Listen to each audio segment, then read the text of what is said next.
Não houve alarme. Não houve gritos. Não houve correria. Houve apenas um silêncio errado. Um silêncio pesado demais para um dos lugares mais vigiados da Terra. Ar frio, mármore, passos distantes, rotina. Até que, em algum ponto invisível do edifício, algo que não devia se mover, moveu. E ninguém percebeu. Nenhum guarda correu, nenhuma porta foi arrombada, nenhum vidro se partiu. Porque o maior roubo da história da arte não começou com um estrondo. Começou com um homem comum, andando devagar. Antes de continuar, se histórias reais de tensão, falhas humanas e segundos decisivos te prendem a mente, inscreve-te agora, porque este canal existe exatamente para dissecar o momento em que tudo sai do controle. Agora volta comigo para 1911. Paris, 21 de agosto de 1911. O Louvre não era apenas um museu, era um organismo. Mais de 400 salas, quilômetros de corredores, centenas de funcionários. Um sistema tão vasto que se tornava previsível. Portas abriam nos mesmos horários, homens passavam pelos mesmos caminhos, chaves giravam nas mesmas fechaduras. Todo grande sistema cria rotinas, e toda rotina cria pontos cegos. Entre esses homens invisíveis estava Vincenzo Perugia, baixo, discreto, ex-funcionário do museu. Um rosto que não chamava atenção, um uniforme que significava "não sou uma ameaça". Naquele dia, o Louvre estava fechado ao público.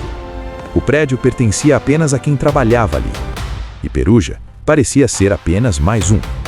Ele entrou como sempre entrou, caminhou como sempre caminhou, passou por portas que já conhecia de memória. Nenhuma pressa, nenhum nervosismo visível. Dentro do bolso, apenas ferramentas simples. Nada que parecesse capaz de violar um dos maiores tesouros da humanidade.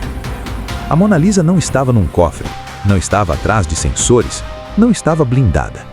Ela estava presa à parede, por 4 pinos de ferro. O Louvre confiava na grandeza de seus muros, na imponência de sua reputação, na ideia de que certas coisas simplesmente não são roubadas. Perugia parou diante dela.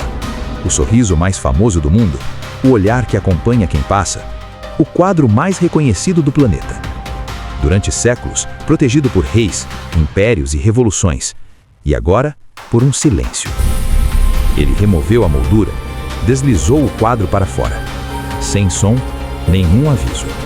A Mona Lisa deixou a parede, e o Louvre não sentiu. Perugia caminhava agora pelos corredores, segurando sob o braço algo que hoje valeria bilhões. Funcionários passaram por ele. Nenhum olhou 2 vezes. Porque quando um sistema te reconhece, ele te ignora. Ele entrou numa escadaria de serviço. Ali, o plano exigia apenas um último detalhe: sair. Foi nesse ponto que o organismo reagiu. Passos. Voz. Uma sombra surgiu no topo da escada. Um guarda. Perugia congelou. O quadro pressionado contra o corpo. O coração empurrando o peito. O tempo desacelerando. Naquele segundo, todo o plano desapareceu. Não havia estratégia, não havia genialidade. Apenas um homem e outro homem. O guarda desceu um degrau, depois outro.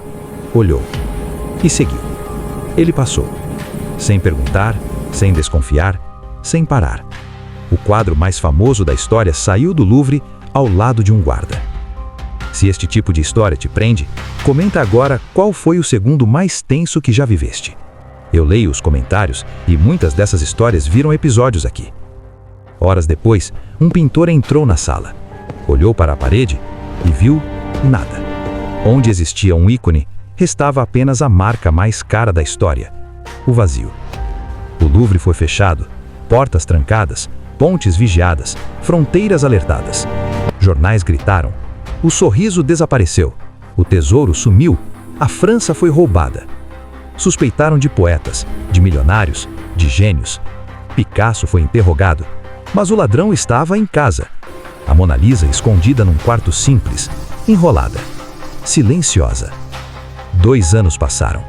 2 anos em que o mundo inteiro procurava algo que já não estava em lugar nenhum. Até que Perugia tentou vendê-la, e o organismo finalmente o encontrou. Hoje, a Mona Lisa vive atrás de vidro à prova de balas, sensores, câmeras, guardas armados, tecnologia.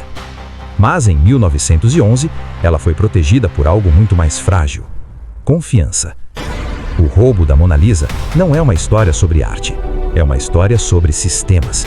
Sobre como estruturas gigantes falham não quando são atacadas, mas quando são entendidas.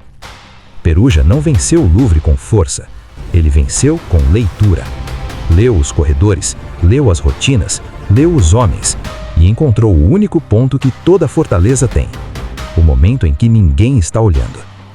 Grandes eventos não colapsam em explosões, eles colapsam em segundos. Segundos em que alguém não pergunta, não confere, não desconfia.